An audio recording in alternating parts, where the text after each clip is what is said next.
ಎಲ್ರಿಗೂ ನಮಸ್ಕಾರ. ಎಲ್ರು ಆರಾಮದಿರಿ ಅನ್ಕೋತೀನಿ. ಇವತ್ತು ಬಜ್ಜಿ ಪಲ್ಯ ಹೆಂಗ್ ಮಾಡೋದು ಅಂತ ನೋಡೋಣ. 1.5 ಕಪ್ ಅವರಿ ಕಾಳು, 1.5 ಕಪ್ ಕಡ್ಲಿ ಕಾಳು 6 ಸಿಟಿ ಹೊಡ್ಸ್ಕೊಳಕ್ ಹಾಕ್ತೀನಿ. ಅವು ಕುದ್ಮೇಲೆ ಅವಾಗ ಅರ್ಧ ಕಪ್ ಬಟಾಣಿ, ಅರ್ಧ ಕಪ್ ಶೇಂಗಾ ಹಾಕಿ ಒಂದ್ ಸ್ವಲ್ಪ ಮೆತ್ತಗಾಗೋರೆ ಕುದಿಸ್ಕೋಬೇಕು. ಒಗ್ಗರಣೆ ಒಳಗ ಸಾಸಿವೆ, ಜೀರಿಗೆ, ಕರಿಬೇವು, ಉಳ್ಳಾಗಡ್ಡಿ, 1 ಕಟ್ಟು ಮೆಂತ್ಯ ಸೊಪ್ಪು, 1 ಕಟ್ಟು ಪಾಲಕ್ ಸೊಪ್ಪು ಹಾಕಿ ಚಂದಂಗ್ ಮೆತ್ತಗಾಗೋರಿಗೆ ಹುರ್ಕೋಬೇಕು. ಚಟ್ಟಿಗೆ 10 ಮೆಣಸಿನಕಾಯಿ, 10 ಬೆಳ್ಳುಳ್ಳಿ ಹೆಸಳು, 1.5 ಇಂದ 2 ಇಂಚ್ ಶುಂಠಿ ಹಾಕಿನಿ. ಇದಕ್ಕ ಶುಂಠಿ ಸ್ವಲ್ಪ ಜಾಸ್ತಿ ಇದ್ರೇನೆ ಚಲೋ ಆಗ್ತೈತಿ. ಪಾಲಕ್ ಮೆಂತ್ಯ ಮೆತ್ತಗಾದ್ಮೇಲೆ ಈ ಚಟ್ ಹಾಕಿ ಸ್ವಲ್ಪ ಹಸಿ ವಾಸನೆ ಹೋಗೋವರೆಗೆ ಹುರ್ಕೋಬೇಕು. 1/4 ಕಪ್ ಹುಂಚಿನಕಾಯಿ ನೀರಾಗ ನೆನೆಸಿಡ್ಬೇಕು.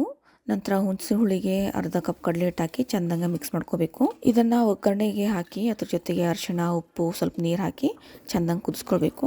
ಕಡಲೆ ಹಿಟ್ಟು ಕುದ್ಮೇಲೆ ಅದಕ್ಕೆ ನೆನೆಸಿದ ಕಾಳು ಹಾಕಿ ಒಂದು 10 ರಿಂದ 15 ನಿಮಿಷ ಕುದಿಸ್ಕೊಂಡ್ರೆ ಬಜ್ಜಿ ಪಲ್ಯ ರೆಡಿ ಆಗಿಬಿಡ್ತೈತಿ. ಇದು ಆರಿದ ಮೇಲೆ ಗಟ್ಟಿ ಆಗೋದ್ರಿಂದ ಒಂದು ಸ್ವಲ್ಪ ಅಳ್ಳಕ್ಕೆ ಇಟ್ಕೋಬೇಕು. ಮುಂದಿನ ವ್ಲಾಗ್ನ್ಯಾಗ ಮತ್ತೆ ಸಿಗೋಣ. Take care.